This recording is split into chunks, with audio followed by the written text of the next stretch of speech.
Hello everyone, hope you all are doing well. So today we are going to do the next question of our agriculture optional answer writing practice. जो हमारी agriculture optional answer writing practice series चल रही है उसके next question को आज हम लोग करने वाले हैं. But first I must let you know that I have an agriculture optional course. अगर आप इस चैनल के प्लेलिस्ट सेक्शन में जाओ तो आपको दो प्लेलिस्ट मिलेंगी, that is agriculture optional paper 1 and agriculture optional paper 2. With the help of these two playlists, I have completed the complete agriculture optional, which is available to everyone in free. So do visit the playlist and check this course. And I must tell you that जितने भी important topics agriculture optional के जिससे बार बार question आते हैं वो सारे इसमें cover कर दिया गया है. इनफैक्ट मैंने एक वीडियो भी बनाया था where I have showed that कि इस बार की जो 2023 की एग्रीकल्चर ऑप्शनल की क्वेश्चंस थी that was around 70 to 75% hit ratio was from my course. That is around 70 to 75% questions were directly asked from my course. So you can watch this video and do visit this course also. If it is helpful for you, do watch. अगर आपके लिए अच्छा है तो please do take help from this course because it is available completely free. Now let's move to the question. So today's question is define seed viability and describe in brief the metabolic aspects of seed germination. तो सबसे पहले seed viability क्या होती है और metabolic aspects क्या होते हैं, मेटाबॉलिक प्रोसेसेस क्या हैं जिस तरह से सीड जर्मिनेशन जो होती है सीड की उसमें क्या क्या मेटाबॉलिक प्रोसेसेस इन्वॉल्व होते हैं, दैट इज मेटाबॉलिक एस्पेक्ट्स. क्या मेटाबॉलिक एस्पेक्ट्स हैं सीड जर्मिनेशन के जिसको भी हमें डिस्क्राइब करना है. So we will see how we approach this question and you should also try to write this types of answers by yourself. ऐसे questions को आपको खुद से भी अप्रोच करके खुद से भी आंसर्स लिखने का प्रयास करना चाहिए. Because the more you write the more you improve. जितना आप खुद से लिखोगे उतना इम्प्रूव करोगे. So please try to write it by yourself also. After writing some of the answers you will definitely see changes in your answer writing skills. आप देखोगे कि किस तरह से आपके आंसर राइटिंग स्किल्स इंप्रूव होते जाएंगे with practice. So keep writing by yourself also. Now let's move to the answer. Let's see how we approach this. So first of all, seed viability. First part of the question. Seed viability होता क्या है? So it is the capability of seed to germinate and produce a normal seedling. ठीक है, ये seed का capability है to germinate. When the seed is ready to germinate, जब seed germinate होने के लिए रेडी है,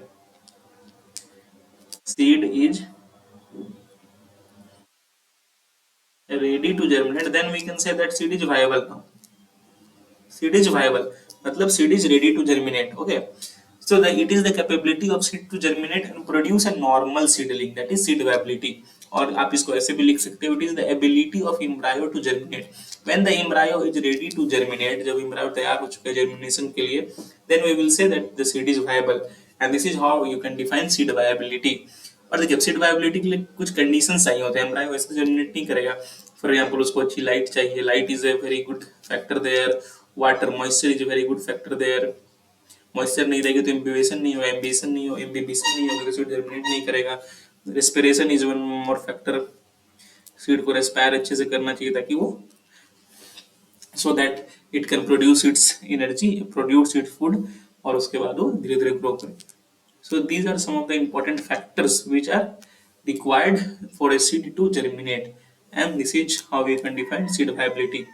तो I hope आपको समझ में आ गया होगा seed viability क्या होती है. Now moving to the second part of the question, that is metabolic aspects of seed germination. Seed germination के metabolic aspects क्या क्या है, तो we will discuss it. So first one is imbibition. तो what is imbibition? तो it is the first stage of seed germination. इसको हम लोग क्या बोलते हैं, इम्बिबेशन को first stage of seed germination.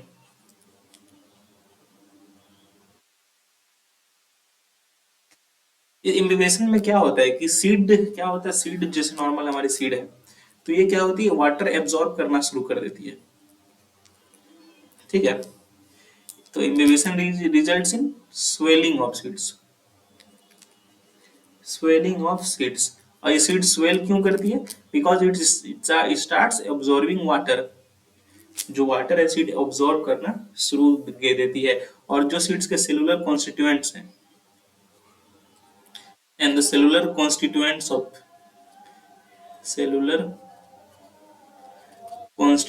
Of seed gets dehydrated. काफी टाइम से क्या होता है, सीड ड्राई होता है, it was dehydrated, so it was not able to germinate. But in इम्बिबेशन उसको स्वेल होती है, वाटर एब्जॉर्ब होता है, तो उसके सेलुलर कॉन्स्टिट्यूएंट्स क्या हो जाते हैं, रीहाइड्रेट हो जाते हैं। और देखिए अब क्या होता है, दूसरी चीज, एक तो ये चीज हुई और दूसरी क्या होता है कि इम्बिबेशन के टाइम जो स्वेलिंग होती है, तो सीड्स क्या होती है, स्वेल कर रही है, सीड्स फूल रही है। तो स्वेलिंग से क्या होता है, जो इसका सीड कोट है उस पर भी एक प्रेशर होता है, it so the swelling takes place with a great force, काफी प्रेशर लगता है।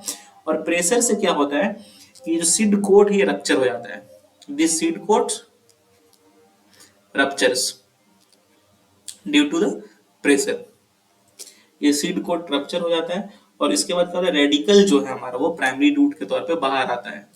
रेडिकल क्या होता है, सीड में जो रेडिकल होता है एम्ब्रायो में, दैट टर्न्स इनटू रूट। सो यहाँ पे क्या होता है, सीड कोट जो रप्चर होता है, then it helps the radicle to come out as primary root, this radicle comes out as primary root. So this is the thing which takes place in imbibition. तो imbibition में क्या होता है कि water absorb किया seed ने, ठीक है, वाटर एब्जॉर्प्शन की वजह से वो स्वेल हुई, स्वेल हुई तो सेलुलर कॉन्स्टिट्यूएंट्स उसके रिहाइड्रेटेड हो गए, पहले तो सेलुलर कॉन्स्टिट्यूएंट रिहाइड्रेटेड हो गए तो वो काम करना धीरे धीरे शुरू कर देंगे। नेक्स्ट क्या होता है, जो स्वेलिंग होती है सीड्स की, उससे जो फोर्स लगता है उससे सीड कोट भी रप्चर होता है और रेडिकल जो है बाहर आना शुरू हो जाती है as primary root. So these are the things which happens in imbibition. Let me rub these things, I hope you understand these things. और सेकेंडली वी हैव रेस्पिरेशन। तो देखिए रेस्पिरेशन में क्या होता है कि जैसे वाटर इंटर होती है, ठीक है, सेलुलर कॉन्स्टिट्यूएंट्स रिहाइड्रेट हो जाते हैं, जैसे सेलुलर कॉन्स्टिट्यूएंट्स रिहाइड्रेट होते हैं तो मेटाबॉलिक एक्टिविटी स्टार्ट हो जाती है सीड की, मेटाबॉलिक एक्टिविटी रिस्टार्ट हो जाती है, ठीक है, क्योंकि यहाँ पे सेल रिहाइड्रेट हो चुकी है सीड, तो आफ्टर रिहाइड्रेशन उसको मॉइस्चर मिलता है तो मेटाबॉलिक एक्टिविटी स्टार्ट हो जाती है। और इसके बाद स्टार्ट होता है respiration. As the metabolic activity starts, respiration also starts. But in start क्योंकि उनको अच्छे से ऑक्सीजन नहीं मिलता है, तो this respiration is anaerobic.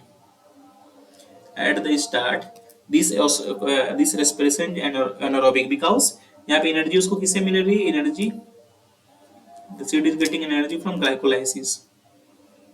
Sir मैंने अच्छे से पढ़ाया हुआ रेस्पिरेशन में कि ग्लाइकोलाइसिस वगैरह के बारे में, तो you can watch that videos in the course. तो क्या हो रहा है, एनारोबिक रिस्पिरेशन हो रहा है क्योंकि अभी तक सीड कोट ठीक से रप्चर नहीं हुआ है, पर ऑक्सीजन रप्चर हो भी है तो उसे ऑक्सीजन नहीं मिल पा रही है। फिर जैसे अच्छे से रप्चर हो जाता है तो क्या होता है, oxygen starts entering the seed, oxygen जो है सीड के अंदर जाना शुरू हो जाती है। जैसे ऑक्सीजन सीड के अंदर शुरू हो जाती है, दिस एनारोबिक रेस्पिरेशन से क्या होने लगता है, aerobic respiration. So as the oxygen starts getting inside the seed, and aerobic respiration starts. Before oxygen, जब तक ऑक्सीजन नहीं जाया होता है तब तक एनारोबिक रिस्पिरेशन चलती है। एनर्जी कहाँ से वो ला पा रहा है, energy is provided by glycolysis, but as the ruptures takes wide, ruptures become wide, oxygen starts entering, the respiration converts itself into aerobic respiration. So this is what happens. First imbibition होता है, फिर respiration में ये सारी चीज होती है। Then we have effect of light on seed germination. तो effect of light is very important. Okay, light is very important for germination of seeds. Plants vary greatly in response to light. ठीक है, जैसे response plants की जो response to light है वो काफी अच्छी होती है, उसमें प्लांट्स कभी वैरी करती है। अगर अच्छी लाइट नहीं होगी तो अच्छी रिस्पॉन्स नहीं होगी, and if light will be good the response will be good and the germination will be good. So A plant needs a well maintained duration of light, अच्छी ड्यूरेशन उनको चाहिए लाइट की ताकि जर्मिनेशन अच्छे से हो सके। After this what happens, mobilisation of reserves and role of growth regulators.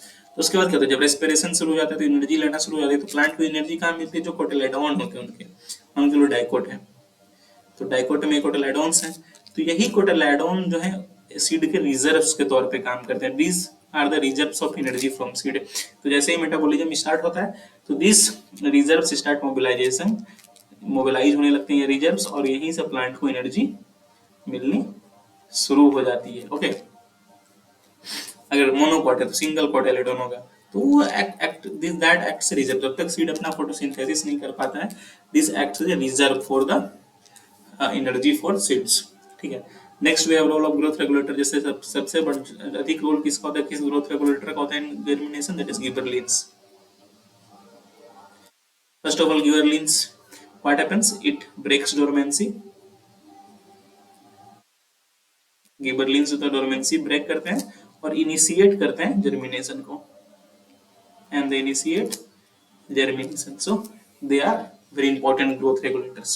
Then what happens? Lastly, development of embryo axis into seedling. अब देखो मान के चलो embryo है, सीड है, ठीक है, इसके अंदर embryo, तब क्या होता है कि embryo से जो है सीडलिंग के embryo के एक्सिस से सीडलिंग की ग्रोथ शुरू हो जाती है। जैसे आप देखोगे तो पहले यहाँ से प्राइमरी रूट्स निकलना शुरू हो जाते हैं, प्राइमरी रूट निकलना शुरू हो जाते हैं, इधर रूट बन जाती है और इधर से सूट बन जाती है।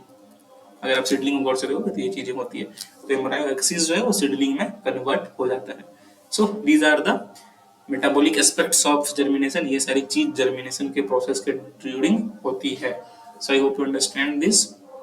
और भी आपको लग रहा है कि कुछ इसमें पॉइंट्स छूट गए हैं, होने चाहिए, तो you can comment upon it, आप कमेंट करके हमें बता सकते हो कि ये पॉइंट आंसर्स में रहने चाहिए थे, and you must include this answers, and after commenting I will also approve कि ये सही पॉइंट है, ये गलत पॉइंट है। So please do comment. So that is all for today.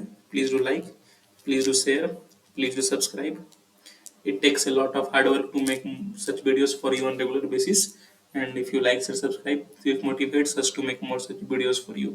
So please do like, please do share, please do subscribe. That is all for today. Have a nice day. Thank you.